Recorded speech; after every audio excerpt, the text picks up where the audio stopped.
Welcome everyone on this chilly day to the Tuxedo Park Library Author Circle event. It's such a pleasure for me to be in conversation with Debby Applegate, author of the scintillating new biography, Madam, the Biography of Polly Adler, Icon of the Jazz Age.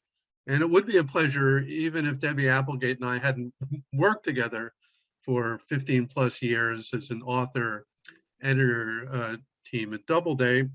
Her first book, The Most Famous Man in America, the biography of Henry Ward Beecher. For shorthand, you can think of him as the Billy Graham of the 19th century. And he was also Harriet Beecher Stowe's brother. Anyway, that book won both the Pulitzer Prize and the Los Angeles Times Book Prize for biography, and it made her reputation as a biographer of the first rank. It may seem to you a startling shift of direction for her to next write a biography of the most famous brothel keeper of the Roaring Twenties, but we'll explore that subject and how it came about in our chat. Madam in a long gestation period, and it was a kick for me to watch it coalesce and take shape as a true tour de force of biographical style and cultural history. It was literally the last book I edited and put it into production before I retired. And let me tell you, I went out on a high note for certain. I'll just say that you think you know what the 20s were like, but until you've read Debby's book, you really don't. Before we allow Debby to talk, a couple of technical matters. We'll speak for about 45 minutes or so, and then we'll have time for your questions. You'll see at the bottom of your screen a Q&A icon. If you have a question, click on that, type in your question, and I will then pose it to Debby in the Q&A section. I should also say the book is for sale at Amazon and many other bookstores, of course. But if you log in through the library's website to buy the book, a small percentage of the book will go to the library. Book's price will go to the library, just so you know. All of that said, welcome to this author talk. Debby, thank you so much for doing it. And over to you. Well, thank you, Jerry. You are always kind, but you are perhaps a little putting a little bit more shine on the end than you may recall. I turned in the book literally a week and a half before Jerry turned in his last day, and it was down to the wire. And you have forgotten, obviously, how stressful that really was. No, I just didn't mention it. It was it almost broke my heart to have you go, but I was too busy recovering to be too brokenhearted. It's only now that you really are retired that I am like, really, you're really gone. We have all this time to experience remorse. That's for sure. So you want to the book is it's so beautifully and strikingly written that I wanted to ask you at first to read a paragraph or so of Madam so that people can begin to hear it in their head. So if you would do that, then we'll get into the conversation. Thank you. I have, I'm reading it from paper rather than the book itself. As I get older, everything needs to be bigger. No one meeting Polly Adler on the street would have taken her for a fallen woman, let alone the proprietress of Manhattan's most renowned bordello.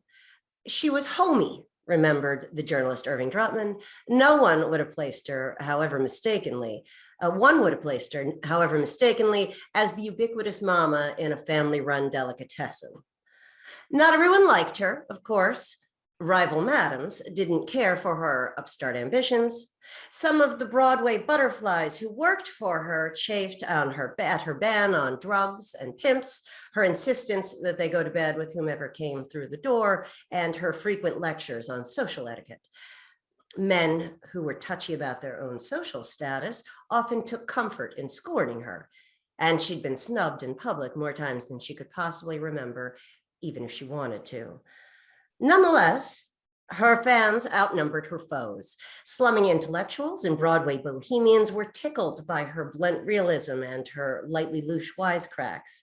Fellow Jews from the old country found her house havish, a cozy home away from home. Many in the underground gay community, both male and female, found her parlor a retreat where they could relax and be themselves. Everyone, from Park Avenue aristocrats to Lower East Side hooligans, appreciated her ironclad discretion. But Polly was more modest. As she put it, I was a creation of the times, of an era whose credo was anything which is economically right is morally right. And my story is inseparable from the story of the 20s. In fact, if I'd had all of history to choose from, I could hardly have picked a better age in which to be a madam. So that paragraph was so well chosen that it pretty much answers my first talking point, which was really asking you to lay out who was Polly Adler and why did she merit the epithet icon of the jazz age, not to mention the attentions of a biographer of your caliber. I think much of that is inlaid into your paragraph, but is there anything more you'd want to say about her so that we get a sense of how what she was in her period, which was really, although she worked, as it were, from the 20s into the 30s, it was the 20s was her highest visibility and moment. So anything else you want to add about Polly that we should know before we go forward? Yeah, I could talk about I'll talk about her all day long. Maybe it's not the high class way of putting it, but she was really this is what first attracted me to her was she is a kind of a Forrest Gump character at a period when New York is really the center of the universe for a period of time, the most powerful city in the most powerful country after World War I has decimated Europe. So it is a moment that where she is just in tune with the zeitgeist, she's just in tune with her times, and in particular, she's in tune with prohibition, which is a big topsy-turvy imposition in a time that's already a kind of cultural and economic ferment. So when I say she's a Forrest Gump, the difference is she doesn't go anywhere, people come to her, that she made herself a hotspot where people across social spectrum, across social class, want to come and be there because it feels much like, so I kept thinking often of other important scenes in American history or in world history, Western history of like, the beatnik scene down in Greenwich Village in the post-war period, or the coffee shops that helped brew up the American Revolution in the 1770s. It's a moment where having a place you can go to where people can mix and mingle and exchange ideas and exchange pleasures helps create the ferment that she's living. It adds to it, it creates it. It is a space where the imagination can have free play, and the people who are there go out into the culture at large and help make that culture that we still live in, the culture they created at the time. Yes. Everybody comes from somewhere, and when I had to pitch this book at meetings, I would begin by saying that Madam starts like a novel of the Jewish immigrant experience of the early 20th century. For instance, like Henry Ross, Call It Sleep, or Daniel Fuchs, or people like that. And then it shifts into a tale that's very parallel to The Great Gatsby. Always a comparison editors are happy. But tell us about Pearl Adler's early life as a child in the shtetls of Eastern Europe, and then how she came to, is it Goldina Medina or Goldin Medina, the Golden Land of America? Yeah, I'm sure in the chat box, there may be some people who speak Yiddish and who can correct me. It was definitely one of the things I had to do was learn a lot more Yiddish than I had in my vocabulary. And I depended on translators. And in fact, when they went to go do the audiobook, they came back and asked me for pronunciation questions, and I immediately said, that's a question for the experts. I can only transcribe on paper. Well, so before we move into the Brooklyn years, the Henry Roth novel, all the crime novels of Brownsville, she came from a very small village in Russia, much like the stories of Shalom Aleichem. Which you probably all know from Fiddler on the Roof, one of the great musicals. In fact, there are two musicals, really, maybe three, that key into her life. And one is Fiddler on the Roof. The other is Guys and Dolls. And you might even go with, there's a LaGuardia musical written by Frank Lesser. The name is escaping me. Fiorillo. Fiorillo, yes, there you go. How could I forget? Well, you can throw in 42nd Street, too. Yes, exactly. I love 42nd Street. Yeah. That was one of also the pleasures. Besides getting to learn Yiddish, I got to watch a lot of old movies, which I didn't get to do with the 19th century. A delight. So she's born into a Russian shtetl, very small town, mostly half Jewish, half Christian, in around 1900, more or less. They never were quite sure. And she was what I think of as a kind of, I hope it isn't too pretentious to say, a bit of a Margaret Fuller sort of type, an oldest daughter who was raised by her father as if she were an oldest son. So she has a lot of the ambition and brains and sense of confidence and sense of self that a boy might have had in her place. But the difference was that as a girl, she wasn't expected to get much education. She wasn't really expected to make much of herself. And that's where things changed. She decided she was going to be that person who really was going to make herself a somebody. She is sent to the United States alone at the age of 13. Right before World War I starts in 1913. It's such a poignant picture of this. I mean, she was colonizing the United States for her family, right? Essentially. Exactly. Which it turns out is not that. It costs a lot of money to send your whole family. She had 5 brothers and her parents, and so it was common to send the oldest child and then the next oldest child, and they would each earn, they would earn money to send back and to bring the next one back. It's only in the Jewish tradition, however, that you see girls doing this. Usually it's sons or fathers doing it in other cultures. And that's because women were raised, as one shtetl dweller put it, boys were learners, not earners. And girls were meant to go out into the marketplace, run the businesses, keep the books, keep the house going, while young boys were meant to study the Talmud. And so it wasn't unusual for girls to go first. What was unusual for poor Polly was 6 months after she arrives in the United States, she's staying up in Springfield, Massachusetts with friends of the family whom she doesn't really know. They're essentially strangers to her. Then World War I breaks out. Then nobody is traveling from Russia. There's almost very few letters. There's nothing happening. She has to quit school and go to work. And if she goes to work for $3 a week in one of the paper factories in Springfield, and very quickly realizes, all of my dreams of America, of getting an education and becoming somebody, are literally dashed because I will have to work for the rest of my life for pittance wages, since I have. I mean, she was sent to school for a bit, as the law required, but only as much as the law required, and she was doing well at school too. She was quite bright, but exactly. They said, okay, you finished the 6th grade or whatever it was, time to be the earner, as you say. Yeah, and she very quickly realizes, well, I'm not getting more education. I don't know the people I'm living with. This is no way to live. Well, maybe I'll go to New York. As everyone says at some point in their life, maybe I'll go to New York and make something more of myself. She goes to live with some cousins in a Brownsville, Brooklyn, which was essentially a Jewish ghetto at that time. but still exceedingly poor.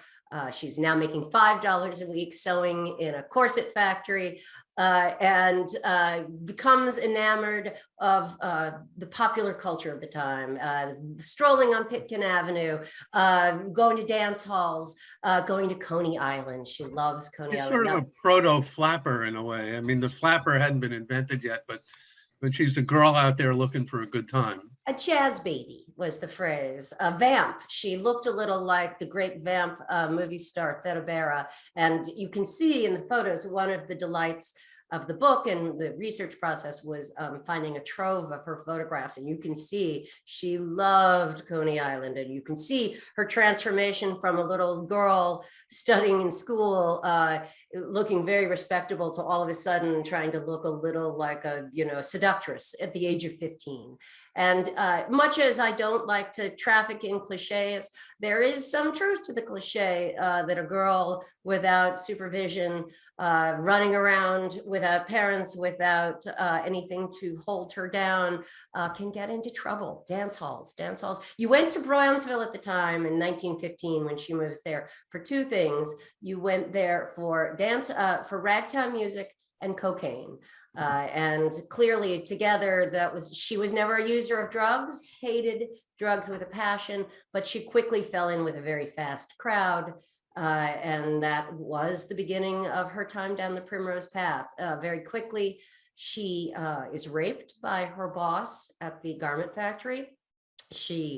He won't marry her, so she's forced to get an illegal abortion, which is exceedingly common at the time. It was easier to get an abortion than it was to get birth control for many women, especially if you were poor. And we're in about 1918, 1919. That's right. She's about 17, 18 now. Yeah. And she realizes it's very unclear because, like most women who go into the sex trades, she did not like talking about the decision about how she got there. So she fudges a lot. I mean, she fudges a lot of things, but that is one in particular.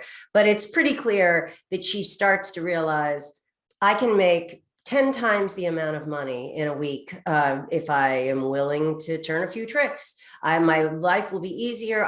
It's almost a feeling of, once you start down that path, of almost like self-respect. Like, why am I being taken into? I am the butt. I am at the bottom, at the butt of society. If I play it safe, if I play it respectable, but if I'm willing to break the rules, if I'm willing to take advantage of the fact that men are more willing to pay for my body than my brains, then why not? Maybe I'm beating the system. And so by the age of 19, she's very cagey again, working in a brothel, living among a lot of people in that nether world between entertainment and gambling and actual criminals who don't just have vices, but are part of the new rising class of Jewish criminals. And just as she is entering sex trades, Prohibition arrives, 1920. And that really changes the course of things for her. So I was able to impress some of my colleagues at work by quoting Working Girl. Oh, you mean the movie? The movie? Yeah, she was able to, I said that she had more of a head for business than a bod for sin. Yes, she did. And she did have she obviously did have a head for business. And I just love the fact that she was sort of given her first stake to open her first, what you call call house, by a gangster or a yegg, I guess. Like his name was Nick Montana. I mean, come on. Yeah, that's why real life is so much better than fiction sometimes, because fiction, you say, come on, can you think of something else besides Nick Montana? It's just Yeah. Well, it's funny because I was delighted to find that information. I was delighted to find traces of him in the record, in the criminal records. That's actually one of the funny things. If you're just a respectable housewife or homeowner who goes to work, comes home, raises your kid, lives and dies, you're actually much less well recorded than the people who are constantly running into trouble with the authorities, who are always taking down your names and dates and your activities. So, but the problem is, the World Wide Web was a fabulous resource that grew only more important and more rich and useful as I was working on the book, being able to look at old records, old archives, old newspapers. I fell in love with the New York Daily News, which I never would have guessed I would have. But I would sometimes Google Nick Montana, and apparently there's a football player named Nick Montana who's who I came to resent for always cluttering up my search terms. Your Google results. Yeah, exactly. So she opens her first house and begins to make a go of it. And right across from Columbia University, which I have to guess was a strategic move on her part. Yeah, for a lot of obvious reasons. And she gets they say gets a reputation, but it's in her line of business, a reputation is what you want. So madam, it's such a funny word for such an unusual profession. But anyway, how did Polly Adler become the madam that we remember? For the only one I could think of from the 20s, although there's there are a number of others. I mean, there are a lot of other madams in the wide open New York of the 20s, but only one of them is remembered by Polly Adler. What were her skills that made her so good at this line of work? Well, she was, in fact, very smart. Many of the people who talked about her, she had many friends who left lots of memories of her, who often said, and even some of her enemies said, she was super smart. She could, and that she would have succeeded no matter what she did. I think there are a couple things. One is, for somebody who's actually in the criminal world, she had a good upbringing. So she didn't drink, she didn't use drugs, she wasn't attracted to lousy men who were going to louse her up. She could save money. She could handle money and save it, which, and a lot of people in the Twilight world do not do very often. She had the trait that in the Jewish culture called the balabusta, that a lot of these women could run a house, milk the cow, keep the chickens, raise your children, cook a good Sabbath day dinner, and go out and run the business in the marketplace. And so she had a lot of those traits. Her mother could multitask. Yeah, a multitasker, but was warm. But even more important, one of the reasons that prohibition is important is she's exactly the right age, time and place to be turbocharged in the same way that a lot of her male criminal peers, there have always been criminals dealing in illegal substances or illegal tasks, or just plain criminals stealing and busting heads.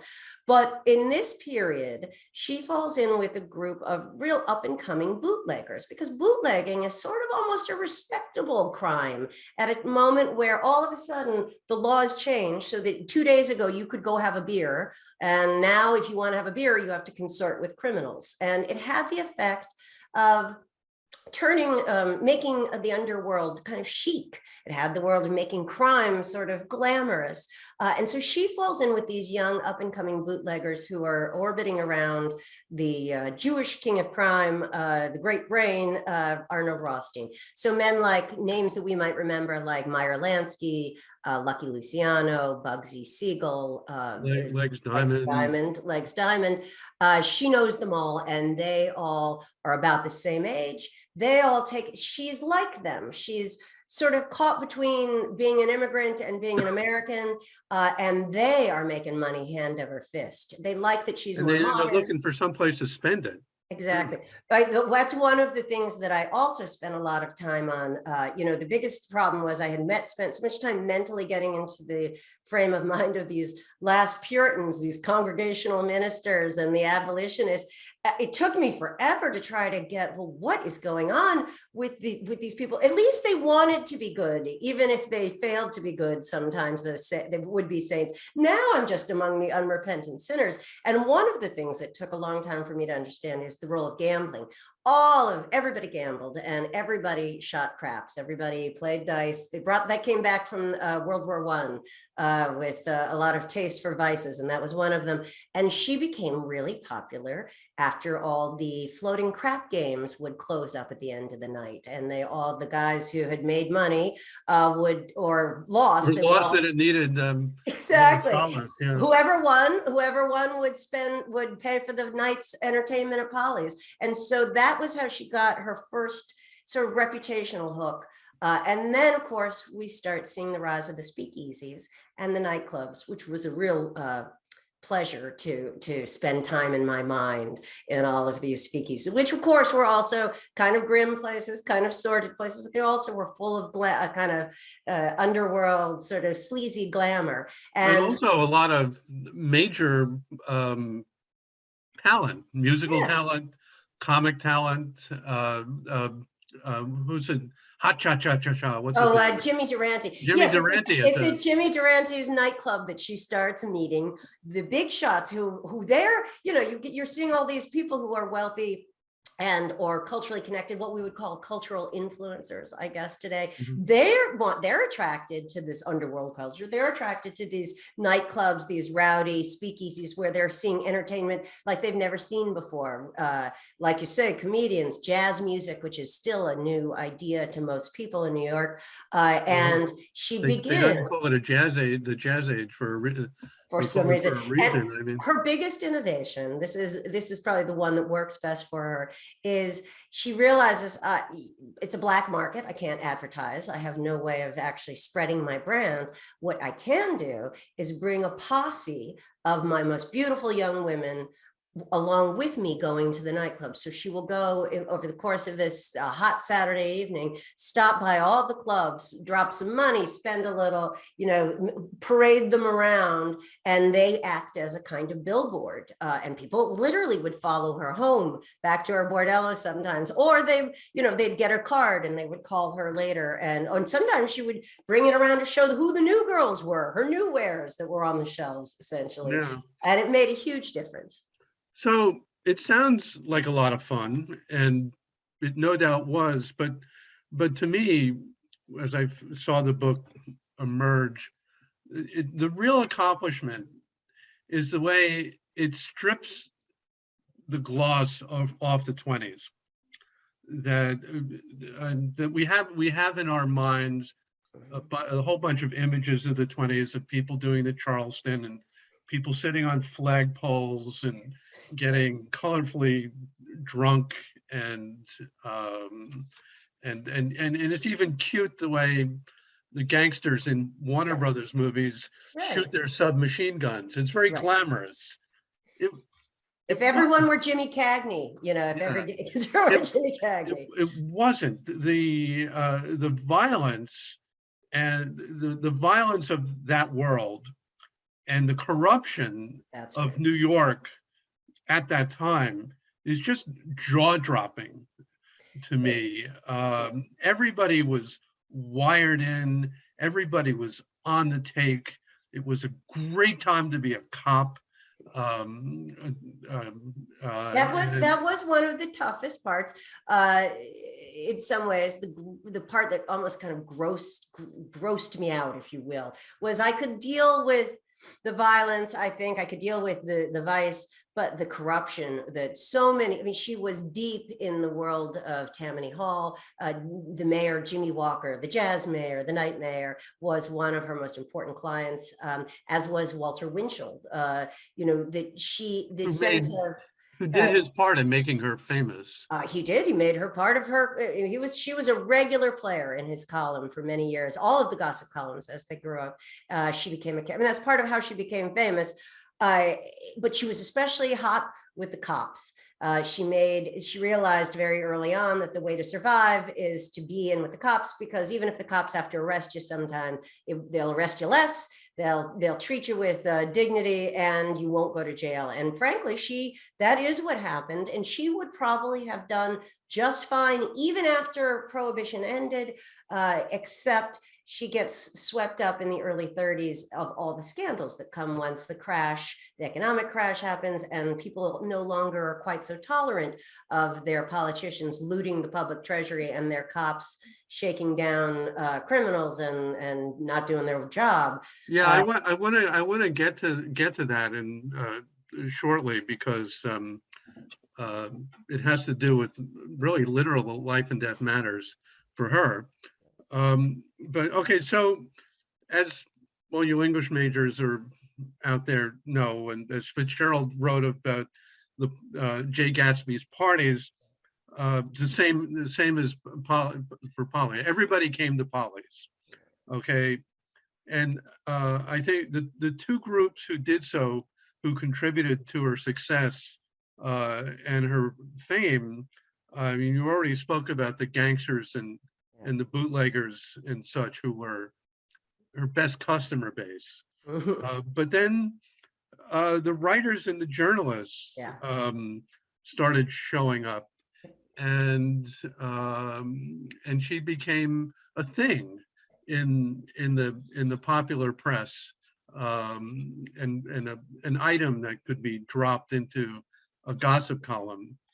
She became and you cannot underestimate the influence of the gossip columns of that time. So how did she become the darling of the metropolitan smart set? That was actually one of the more fun things to spend time on, as opposed to the cops, although even that could be disappointing.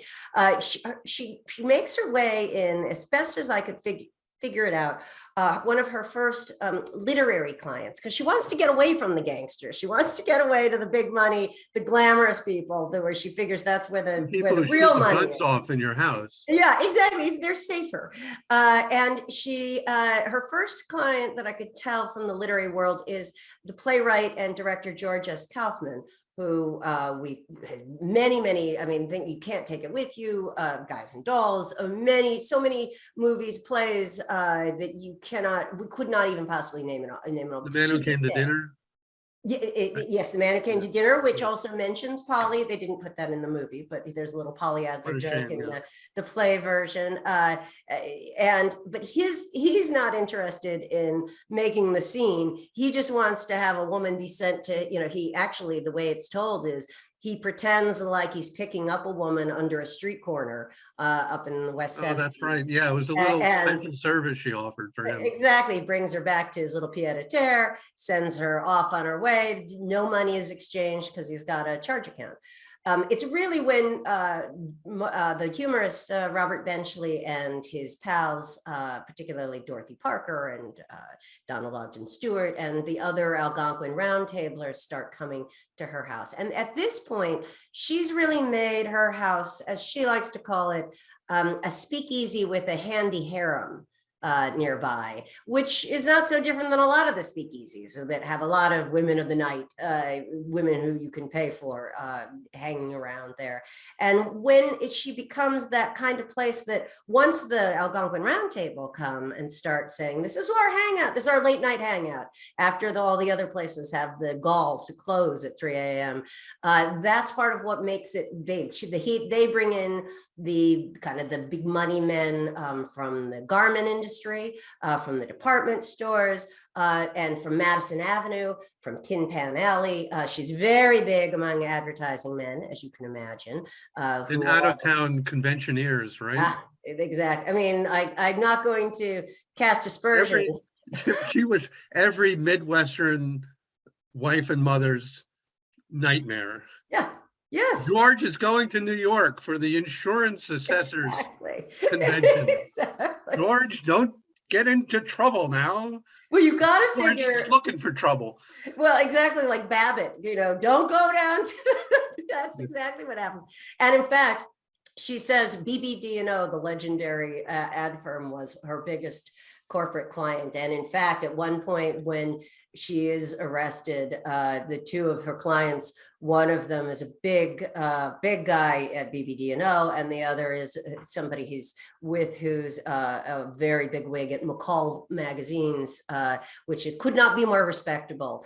So, one of the things was, in fact, it's clearly a time when the sexual revolution is getting started and getting really underway, but this is really the last generation of men basically born around the turn of the century, 20th century, who really still expect that, they might lose their virginity with a bad girl. There are bad girls and there are good girls. And as Mark Hellinger, the gossip columnist and film producer, said, one is meant to be touched and one is meant to be worshipped and not touched, and the other one is meant to be touched and not worshipped. And you can really see the sexual mores changing over the course of her career. And in fact, one of the reasons she retires in 1945 is precisely that brothels don't have the same kind of role in urban life that they used to.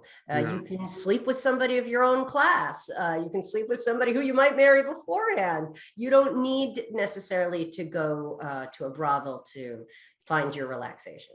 So I'll have to speed ahead a bit because of the questions are piling up. But so let's get to the 30s and why Polly Adler became politically, in a very real sense, politically radioactive. I mean, after this fantastic corruption, I mean, it's just American life. There's a cycle of investigation and reform. And there's something I think called the Seabury Commission, which is tasked to look into this morass and find out who done what and why. And she is put into the hot seat in a very, very, very visible way. Now, two questions. Why would a brothel owner be put in such a position? Why would they be interested in what she knows and has to say? And how did she handle it? Well, and this is a moment really when she becomes truly famous, not just New York City in-crowd famous, because she gets dragged into these national scandals that are put into the press. It's also when her family finds out about her profession. One thing to realize, it's the source of her success, it's also the source of her troubles, is that because she's deeply involved with the bootleggers who are getting more and more powerful. I mean, soon they make more money than most respectable, steel mill owners, and that they are dealing constantly with politicians. And her house has become a place where politicians and criminals like to meet and plan things. So that's one thing. So anyone who is interested in political corruption, it's well known that the mayor, Jimmy Walker, who is definitely in the sights for trouble, is a big client of hers. But it's not just him. Frankly, I keep talking about all the things that shocked me, and I guess there were a lot, but the thing that shocked me most was the claim that she made right near the end of her life, just before she died, that FDR, Franklin Delano Roosevelt, had been a customer of hers basically around the time that he was running for governor of New York. It was a little unclear. And that when he ran for president in 1932, after serving 4 years as governor, that he in exchange for her silence, she was given regular payoffs for the rest of her life. And that's one of the reasons she was able to retire so well. I mean, just to sketch in the background a little, what people forget was that the Democratic governor of New York had to deal in very intimate terms with Tammany Hall.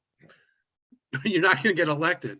And remember, his predecessor was Al Smith, who was quite clean. I never got Al Smith into her house. Never saw him messing around. Well, good Irish Catholic lad. But anyway, it's incredible that the person we revere as the greatest president of the 20th century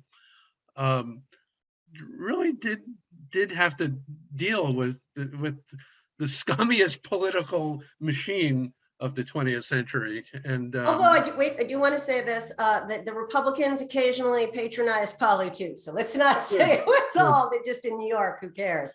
It's all anyway, she had to, she's a stand-up dame, Polly. She just did not wither under, she had a lot of brains, and she knew how to juke and jive and as she liked to say, she could take it on the chin and get up again without squawking. And it's why people liked her, that she did not squeal, even on cops.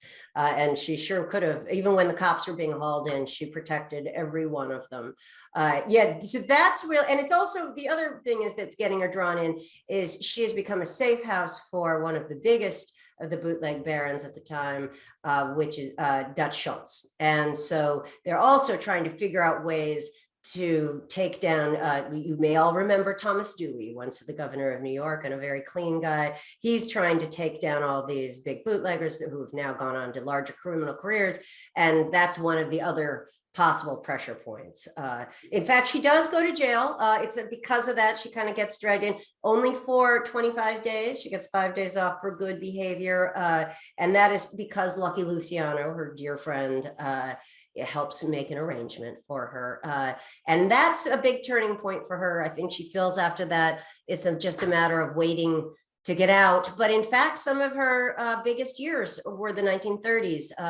All those rich cafe society types. Winthrop Rockefeller was one of her. Yes, she took care of she had one of the nice details is that most of her places were on the slightly loose Upper West Side, but her brothel for the Whitneys and the Rockefellers was over. That's right. on the east side in the East 60s. So I want to move forward. We have to move forward. Right. Sorry. So she gets out of the game, cashes in. You say she knows how to save money, and moves out to Los Angeles, where a long postponed quest for respectability kicks in. She goes back to college. She has a college degree. First high school and then college. Yep. And she gets her GED and then college. Yep.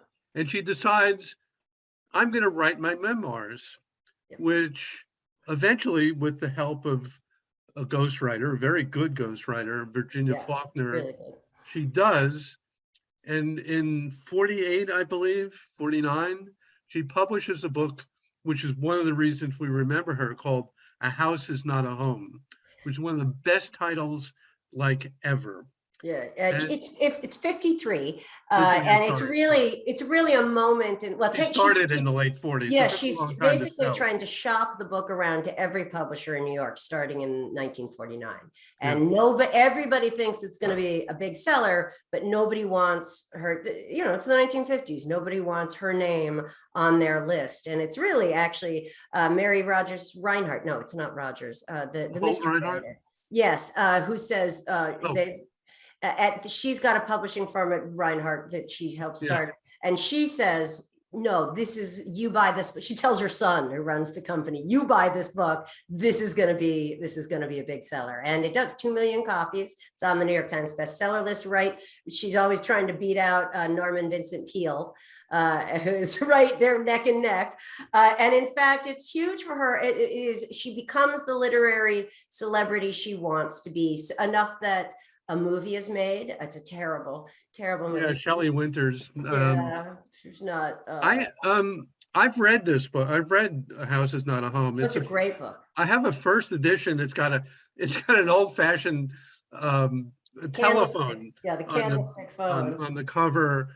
There are parts of it that you can absolutely see that the ghostwriter. All these literary references, but in general, she's very, very frank and entertaining and witty about her life, and just as a long line sign of her respectability, it's in print now from the New England University Press. Yeah. You can buy it. It's really what caught my eye. That's how I had never heard of Polly until I happened upon her book. And I must say, it's a slimmer book. For those of you who don't want a big book, you could read hers. It's not as true. She whitewashes things. One of the great gifts that I had was I was given the notes of Polly's ghostwriter, Virginia Faulkner, which names a lot of the names, not all of them by any means, but shocking little details like the actress Dorothy Lamore worked for her briefly. A lot of women. One of her most one of her most enthusiastic customers was Desi Arnaz. Yes, which I was able to mention at when I launched the book, and I was able to say, "Ow, Ricky." Hey, he's going through a bit of a renaissance right now, which is good for Polly. Yes, Very but that's good not for in the Polly. Netflix movie. Well, I know we have to go to questions, but I will say this, that I came to judge people based on how they treated Polly in many cases. So people like James Thurber, the writer, the humorist, who I used to love, I thought he was kind of an ass, actually, and nasty and a real hypocrite with Polly. Didn't like him at all. Now, I don't care for him at all, but Benchley comes off is really yeah, Benchley, Robert Benchley is my favorite. But I was going to say Ricky Ricardo. Desi Arnaz, one of my very favorites. And I do want to say, because some people have misread the book saying he was attracted to a redhead who worked for Polly. I do not claim that Lucy ever worked for Polly. It is entirely possible that she might have gone on some dates. That is one of the rumors that has been dogging Lucille Ball, that she, not Polly per se, but that but you know what? So did a lot of women. And that my standards of these things have changed. And I think mostly for the better. I guess I'll say this last thing is that I thought a lot about prostitution, of course, and what, its place in American life, and should it be made illegal? Should it be made more legal? What should be done?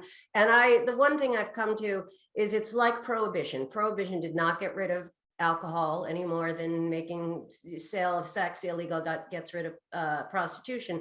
But the one thing I do feel very strongly is I do not like the stigmatization of women who work in the sex trades. It really bothers me. I think we have a real double standard there too. So that's my ending, which is tolerance. I thought we were liberated from that. Yeah, exactly. Yeah. So I'm going to go to questions now. There are actually three that I can kind of lump. They're about Judaism, really. Mm-hmm. People ask, was her family religious, and how did they react to her line of work?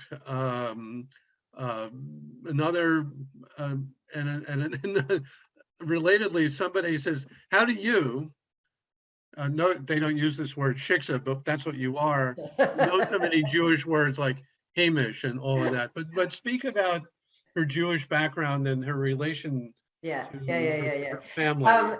She was she was not from the most religious family. She was definitely from a more modern side of Judaism, even in Russia. But her uncle was a very notable scholar who was very important in the idea of bringing Hebrew back. And many of her family made Aliyah and went to Israel, lived in Israel. She was taught by a rabbi. And in fact, to the end of her life, there's a story of a journalist saying, "I can't believe I'm sitting with someone who claims it's too good to be true that she was not the rabbi's daughter, but in fact, she sat down and wrote out some prayers just to prove it." I would say the two things that were actually saddest for her is at the end of her life, she supported her family her whole life. She's brought all of them over. And when they find out, she's kept it a secret mostly, but when they find out, they are, of course, deeply disapproving, even though they continue to take her money and continue to be friendly with her. But they will not allow her at the High Holy Days table. They will not allow her at the Passover Seder. And it hurts her feelings tremendously. And in fact, that is when she mentions the thing about FDR, which she's clearly hurt. Her mother has once again excluded her from the Seder. And so she tells this young friend this. So go ahead. A couple of her brothers ended up basically as like working as second story men and did some time in Sing Sing and that. So there's a criminal gene somewhere in the Adler Well, the other bloodline. brother was also abandoned in the United States. Do not send your kids away with no supervision and no money. It's a recipe for disaster. And how did I come to this? I have always believed, I was born and raised in Oregon, but I always believed that I was probably Upper West Side Jewish American princess who had just been set out onto the reeds and somehow wafted out there. So it was genuinely a tremendous pleasure to immerse myself in Jewish American culture. I figured that.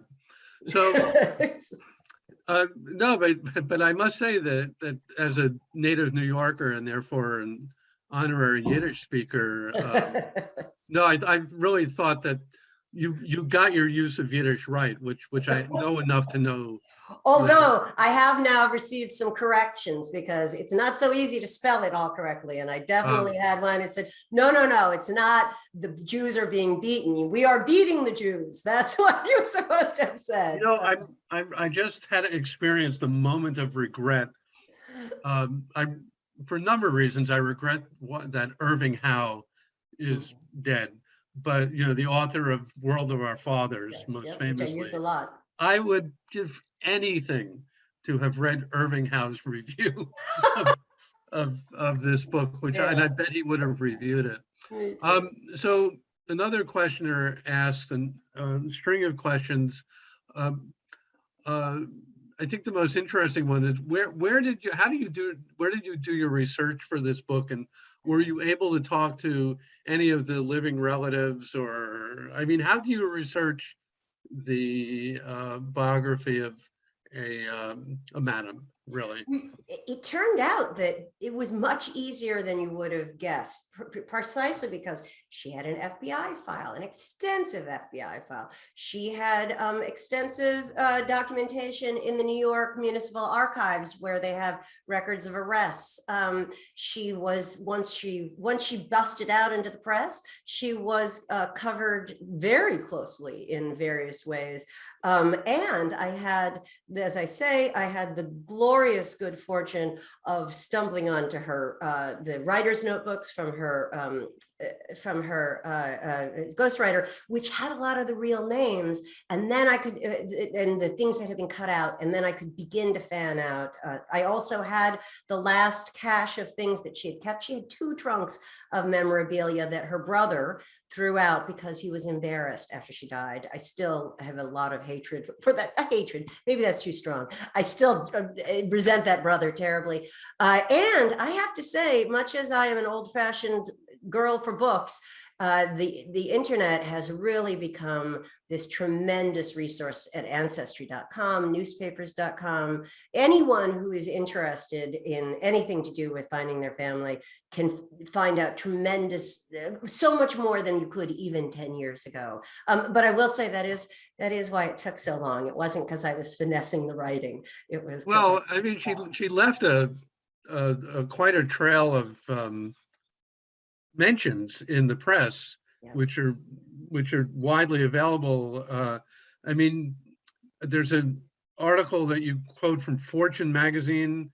I think it's like it's a guide to New York for visitors to the World's Fair, right?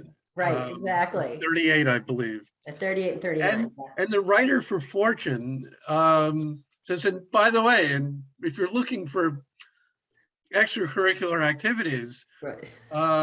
Maybe recommend Polly Adler's. Exactly. And in fact, she is very proud. It's a pain in the neck, actually, because then she has to move because he actually says about where she lives. But she is so proud of finally being among the big bosses of New York. But Mayor LaGuardia is pissed off when he reads the article and actually sends a note to Henry Luce saying, this is the lousy that somebody played a trick on. Just goes to show that not everyone in the oldest profession might be also in journalism. Yeah. Well, incidentally, speaking of moving, her business was a movable feast, and I want to say if any of you lived in apartments on the Upper West Side or own an apartment now on the Upper West Side, I would say there's a calculable chance that your apartment may once have been a Polly Adler's brothel. I mean, Yeah, I just spoke to Landmark West, a group that is that has historical preservation on the Upper West Side. And in fact, I actually learned a lot. I wish I had talked to some of them before, because there is a rumor that she lived in the Majestic, big building that was very famous at the time. And there is much discussion in her FBI files about whether she has a secret stairway that comes down. And it turns out, so I said, oh, that's just a servant's stairs. But it turns out, no, if you get enough architectural historians together, they've sussed it out and said, no, she really did have a secret stairway. So you could leave, you could head out if you needed to. yeah, well, I think you'd want to probably, not just the cops were corrupt, but you'd probably want to be a superintendent or a doorman in one of Polly's buildings, because certain emoluments would come your way. So one person asked that you mentioned that Polly had a deep voice. Yeah. And yes, are there any recordings of her speaking, or did she get, are there like newsreels, any like photographic, Yeah. So here's of course one of my regrets, is that when she was writing her memoir, she got a reel-to-reel dictaphone, so that she had big tapes, reel-to-reel tapes that were left over, and I would have killed to have those, because those were when she's sitting up in the middle of the night drinking scotch and smoking cigarettes and reminiscing to herself. Sadly, those were gone. There was one tape of a radio show she did out in LA. And what's fascinating is you can hear the deep voice, but she has taken voice lessons. Like all the people who move out to, all the good Brooklynites who move out to Hollywood, she sounds like one of those vaguely mid-Atlantic, sort of British people that populate every movie from the 1950s and 40s. And so it's putting on airs at that point.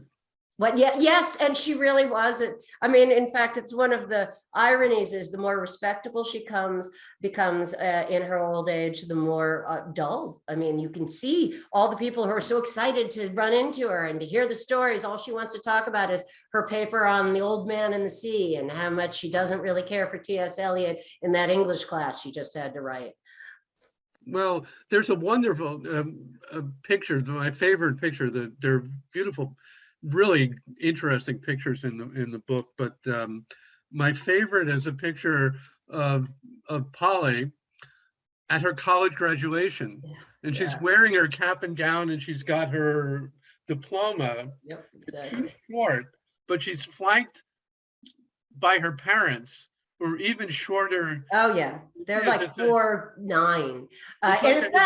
It's a Roz Chast cartoon come to life. Exactly. And it's funny because in fact that generation of people who came over from the old country, wherever your old country was, you can be sure that your nutrition was not as good. So especially all the criminals of the 20s, 30s, 40s, they are short. It is often something that the newspapers will remark upon. Oh, that guy's so vicious, but he's barely 5 foot. They were short, but they got it done. Yeah, exactly. Those were some tough Jews as the Sopranos. Yes, exactly. So one of our listeners had asked about this incident of there's a woman who was found dead in Van Cortlandt Park. Yes, that's right. Who became quite a thing in the tabloids, and it scared the hell out of Polly. Just give a little background about that incident and what. Well, that is partially how she gets so roiled. That's how she gets embroiled in a lot of these scandals as things are starting to bust open in the 30s and more interest in corruption. Vivian Gordon is the name of the woman who was murdered. She had worked for Polly. She had started her own brothel, but realized that was too much like owning a legitimate business. So she became a blackmailer. She and Legs Diamond would blackmail judges, Wall Street traders, anyone they could get their hands on, because that is the downside of the double standard, is if you if you want to fool around, you may find yourself in trouble. And when she is killed, it looks like Vivian Gordon is killed by a vice cop, and that's almost certainly the case. And so that is a big part of how the scandal sort of breaks open. And in fact, some of you may remember, he used to be a constant little saying, a guy named Judge Crater, who disappeared in 1930, and he never was found again. And looking for Judge Crater used to be kind of one of the jokes. Yes, a tagline from. Yeah, exactly. Judge Crater, your office is calling. And that, you know, people would thought they had seen him for years. And there is a theory, I could not prove this, but that he died in one of Polly's brothels, perhaps, in fact, taken there by this Vivian Gordon. There's a few things that I tried very hard to not speculate to not speculate. And if I had to speculate, to sort of be clear that I was speculating. There's one or two places where I wish I had been more forceful about saying, here's my theory about, and I do think she was involved in Judge Crater's disappearance. And I do think, to go back to Arnold Rothstein, the king of the Jewish criminals, I do think, in fact, she was not involved in his murder, but involved in hiding the murder as soon as the murder happened. And just as a footnote for those of you who might not recall, Arnold Rothstein was a famous gambler and gangster who probably fixed the 1919 World Series. That's right. The famous black, which and it's referred to in he's named Myers Wolfsheim in The Great Gatsby, and Fitzgerald says, talks about him, you know, he also with the faith of tens of millions of Americans. Yes, you know. And he's also the guy, his oldest established floating crap game is the basis for Guys and Dolls, the musical. So he's all over literature in this way. So in some ways, and really without him, she probably wouldn't have been what she was. He was called the Big Bankroll, as you. Yes, he had many nicknames. The Big Jew Uptown, that was another one. Right. Well, I don't want to necessarily end on a moralistic note, but the Vivian Gordon story, I mean, it brings up certain unpleasant realities about prostitution, and it was all a lot of fun, especially for the men. But a lot of the women didn't come out so well from, I mean, Polly was a better boss than your average male pimp, for sure. For her own serving reasons, but maybe she was in the villain's world, she was a villain you could trust.